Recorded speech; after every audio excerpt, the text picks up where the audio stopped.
శ్రీ గురుభ్యో నమః. శ్రీమాత్రే నమః. రాగస్వరూప పాసాఢ్య మనందరికీ కావాల్సిందే కదండి. దీంతో గోలలు గోలలు గోలలు అర్థమైపోయింది కదా. రాగము అంటే ఎన్ని రాగాలో. సంగీతంలో అయితే సరిగమ పదనిస 7, కానీ మన రాగాలు ఎన్ని ఎండుందా దానికి. కొన్ని మన్ని పట్టుకుంటాయి, కొన్ని మనం పట్టుకుంటాం. ఏదైనా సరే అన్నీ మనవే. ఎన్ని పట్టుకుంటున్నాము. తప్పదు అంటున్నా, నిజంగా తప్పదా? తప్పదని నువ్వు అనుకున్నావు కాబట్టి అవి నిన్ను పట్టుకున్నాయి. ఆ రాగమే బంధహేతువు, అదే జ్ఞానానికి అడ్డము, అదే అజ్ఞానాన్ని పెంచుతూ పోతుంది తప్ప దానివల్ల ఉపయోగం ఉండదు.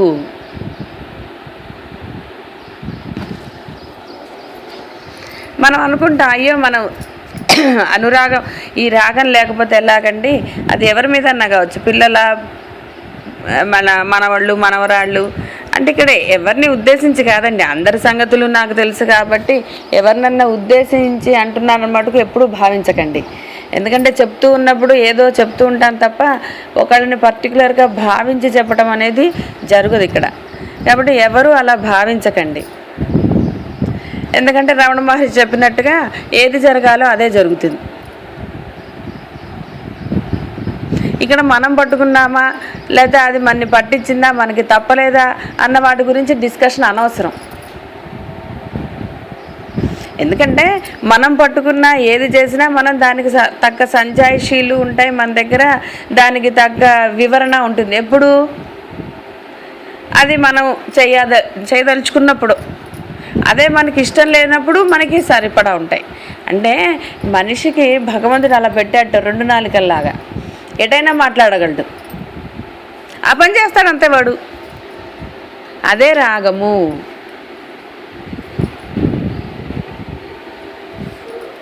అయితే ఉండకూడదా అండి ఇవన్నీ అంటే దీని డిస్కషన్ ఎప్పటికీ తేలదండి. కాబట్టి ఒకటే రమణ మహర్షిది, ఏది జరగాలో అది జరిగి తీరుతుంది, జరుగు అనేది జరగనే జరగదు.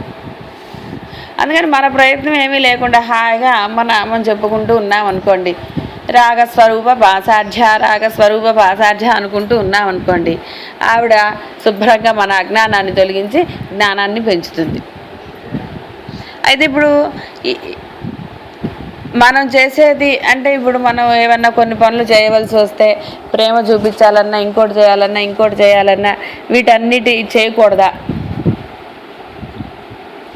అయితే ఆవిడ ఏమన్నది, ఇప్పుడు శాస్త్రంలో అయినా ఎక్కడైనా చెప్పింది అంటే అమ్మ చెప్పింది, తామరాకు మీద నీటి బొట్టులాగా ఉండవయ్యా అంది. ఎందుకంటే మనం ఎన్నో జన్మలు ఎత్తాము, ప్రతి జన్మలో ఎవరెవరో ఉన్నారు మనకి. వాళ్ళందరి లిస్ట్ ఉందా మన దగ్గర? లేదు. ఈ జన్మలో ఎవరో భార్య, ఎవరు అంటే మనకి జన్మకి మారిపోతున్నది తప్ప అదే కంటిన్యూటీ లేదు కదా. అప్పుడు నీ ప్రేమ ఎవరి మీద, నీ ద్వేషం ఎవరి మీద? ఆ రాగంతో వచ్చేస్తున్నాయి. రాగము అంటే తెలుసు కదా, ఇక మళ్ళీ విడిగా దాన్ని ఎక్స్ప్లెయిన్ చేయటం ఎందుకని. ఎన్నో రకాలు మన ప్రేమలు, రాగాలు. ఆ రాగంతో ద్వేషము వస్తుంది, క్రోధము వస్తుంది, ఇంకా దాని చుట్టాలు బోల్డ్ మంది ఉన్నారు. అవన్నీ వరుసకు వస్తాయండి. తమో గుణాలు, రజో గుణాలు ఎన్ని, ఒక్కటి వచ్చిందా? ఇదేమిటండి మరి ఇన్ని వచ్చేస్తుంటే ఆవిడెందుకు పట్టుకుందంటే, ఆవిడ పట్టుకుంది నిన్ను ఆ రాగం నుంచి రక్షించడానికి తల్లి. అమ్మ ఇది నాకు బియాండ్ లెవెల్ అయిపోతుంది, అది అవ్వకుండా నన్ను రక్షించమ్మా అని చెప్పి ఆ అమ్మనామాన్ని కనుక పట్టుకుంటే ఆ అమ్మ నీకు ఎంతవరకు ఉండాలో ఆ రాగాన్ని అంతవరకు ఉంచి మిగతా తీసేస్తుంది.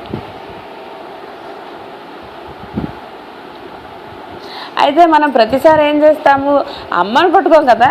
మొన్న డిస్కషన్ వచ్చింది దానిలాగా కష్టం కాదు అసలు. ఏది వచ్చినా ఆ అమ్మను ఒకసారి పట్టుకుని, అమ్మ ఏం చేయమంటావు ఇప్పుడు, నిర్ణయ బాధ్యత నీదే అని వదిలేసామనుకోండి, ఆవిడేదో చూస్తుంది. ఆవిడ చేసింది ఎప్పుడు ది బెస్టే కదా. అది అక్కడ ఎప్పుడు కూడా మనం ఒక సూక్ష్మాన్ని, ఎందుకంటే అమ్మాయి ఇచ్చింది అన్నీ మనకి, మన తలరాత రాసింది ఆవిడే కదండి. తలరాత ఎప్పుడు రాసింది ఆవిడ? నీకు అమ్మ అంటే తెలియనప్పుడు నీ తలరాత రాయబడింది. అయితే ఇప్పుడు అమ్మకు తెలియదా నీ మారుతావో లేదా నువ్వు అని? తెలుసు. ఆవిడ 2 ఆప్షన్స్ పెడుతుంది అక్కడ.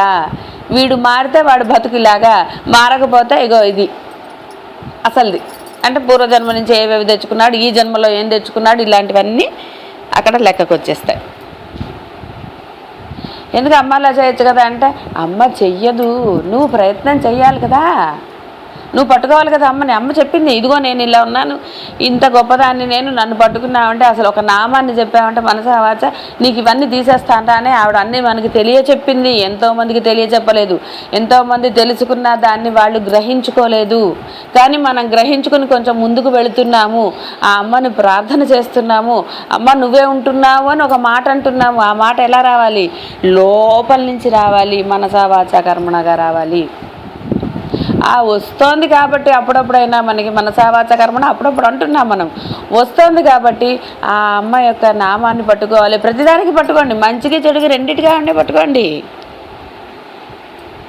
అమ్మ ఇదిగో ఏం చేస్తావో చెయ్యి, ఏది జరిగినా అంతా నీ ప్రసాదంగా భావిస్తానమ్మా, ఇలా ఎందుకు అని నేను అడగను అని ప్రతిదానికి మీరు అనండి. అప్పుడు మనది ఎంత బ్రహ్మాండంగా ఉంటుందంటే, ఎందుకంటే అమ్మ రాసింది కదండి మన బతుకప్పుడు, అంతే కదా. అమ్మకు వదిలేస్తున్నాం ప్రతి నిర్ణయాన్ని. అమ్మ నీ ఇష్టం, నువ్వేం చేస్తావో చెయ్యి, అమ్మ నీ ఇష్టం, ఏం చేస్తావో చెయ్యి, అమ్మ నీ ఇష్టం, ఇగో ఇది అన్నారంటే ఆ అమ్మ మనది చక్కగా తీరుస్తుంది. ఎంతవరకు రాగం ఉండాలి అంటే, ఆ బంధం ఎంతవరకు ఉండాలి, తర్వాత అక్కర్లేదునప్పుడు తీసేస్తుంది. ఎలా ఉండాలో ఆవిడ మనని మార్చి తీరుతుంది. ఎక్కడెక్కడ మీరు అనవసరమైన ఆర్గ్యుమెంట్స్ జోలికి వెళ్ళకండి. ఏమిటి పిల్లలంటే ప్రేమ ఉండకూడదా అండి, వాళ్ళకి అవసరం వచ్చిన మనం చేయకూడదా, ఇలాంటివన్నీ ఏమీ మాట్లాడకండి. జ్ఞానంలో ఉన్న అంటే జ్ఞానానికి వెళ్తున్నప్పుడు ఇవన్నీ మనం మాట్లాడుకోకూడదు. అమ్మకు అప్పగించటమే మన యొక్క పని.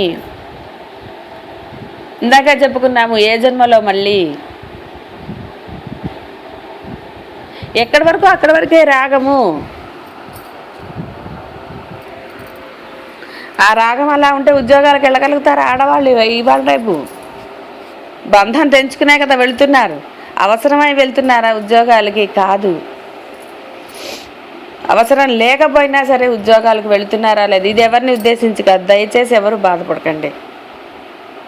బోడు మంది ఉన్నారు ఇప్పుడు ఈ ప్రపంచంలో, పిల్లల్ని వదిలేసి క్రెచ్చుల్లో పెట్టేసేసి సంపాదించాలి లక్షలను వెళ్ళేవాళ్ళు కొన్ని లక్షల కోట్లు ఉన్నారు. కాబట్టి మన యొక్క దాంపత్య వ్యవస్థ అంత భయంకరంగా ఉంది. అన్నీ అలాగే ఉన్నాయి, పిల్లల పెంపకం అలాగే ఉంది, పిల్లలు అలాగే ఉన్నారు, ఎవరికి ప్రేమలు లేవు, ఏం లేవు. ఎంత బ్రహ్మాండం కదండి.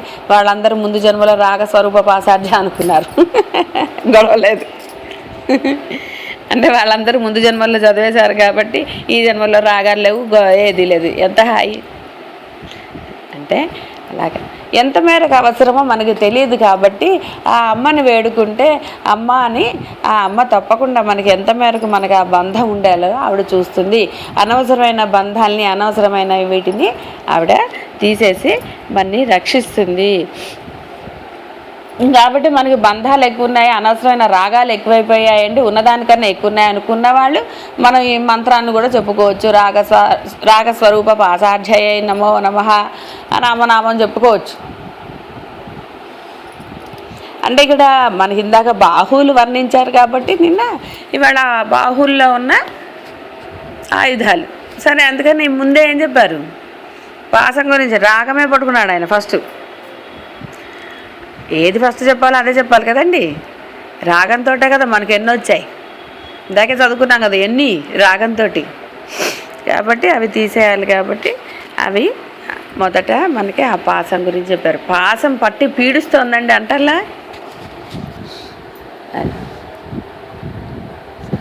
పూర్వజన్మకు సంబంధించే మనకి ఈ రాగాలు ద్వేషాలు అవన్నీ వస్తాయి. కాబట్టి ఆ అమ్మ మనకి అవన్నిటినీ కూడా తీసేసి మనకి ఏది అవసరమో అంటే జ్ఞానాన్ని కావలసిన జ్ఞానాన్ని ఇస్తుంది.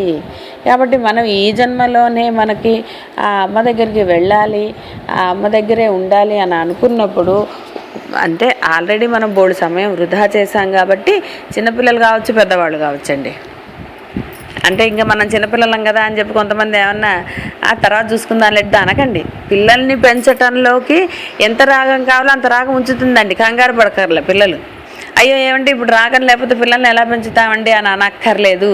ఎంతవరకు ఉండాలో అంతవరకు అమ్మ ఉంచి తీరుతుంది. ఎందుకంటే ఆ ప్రేమ పాసమే లేకపోతే ఎవరు పిల్లల్ని పెంచలేరు.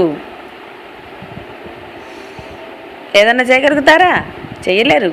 తెలుసు, అమ్మకి తెలుసు ఎంత మేరకు ఉండాలి, ఎంత మేరకు ఉండాలి అన్నది ఆవిడ నిర్ణయిస్తుంది. మనకి తెలియట్లేదు ఎంత మేరకు ఉండాలి, ఎలా చెయ్యాలి, ఏంటి.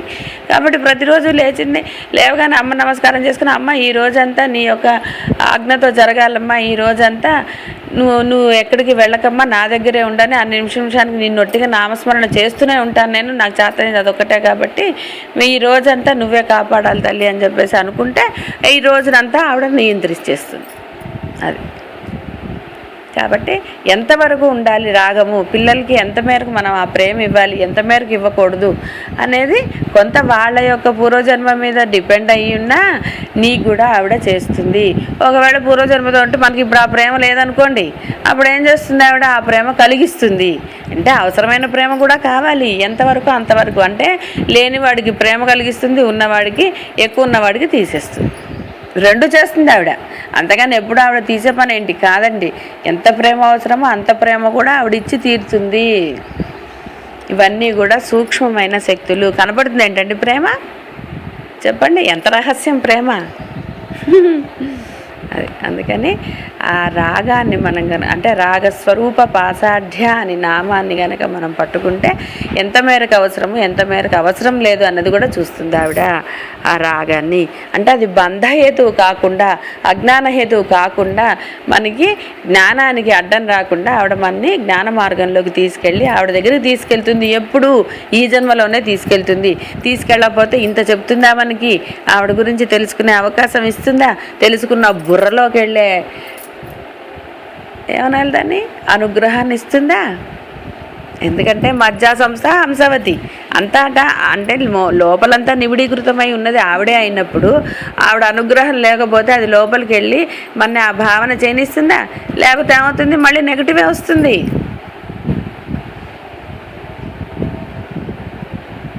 నెగిటివ్ థాట్స్ వస్తాయండి. అమ్మ అనుగ్రహం లేకపోతే విన్నది నెగిటివ్లోగా వెళుతుంది. పాజిటివ్గా తీసుకోలేము మనము. పాజిటివ్గా తీసుకున్నాడు వాడు చెప్పింది విని, అది అమ్మ అనుగ్రహం. ఇప్పుడు ఇవన్నీ ఎందుకోసం చెప్పుకుంటున్నామంటే మనం బాగుపడడానికి కదా. కాబట్టి మనం బాగుపడాలంటే మనం దాన్ని పాజిటివ్గా తీసుకోవాలి, కానీ దాన్ని నెగిటివ్గా తీసుకుంటే మనం బాగుపడే ఛాన్స్ ఏది అంటే ఏమైంది? రాగము. ఏ మార్గంలో వెళుతుంది రాగము? అలా వెళ్తుంది. అంటే రాగానికి బంధువులే కదండి క్రోధం అవన్నీ కూడా, అందుకని చెప్తున్నాను. కాబట్టి మనం వీటన్నిటినీ కూడా మనం ఒక అమ్మ యొక్క అనుగ్రహంగా భావించి తీసుకుని ఆ అమ్మకి నమస్కారం చేస్తే మనని తప్పకుండా ఆవిడ రక్షించి తీరుతుంది. శుభం భూయాత్. సర్వం శ్రీ మాతృచరణారవిందార్పణమస్తు.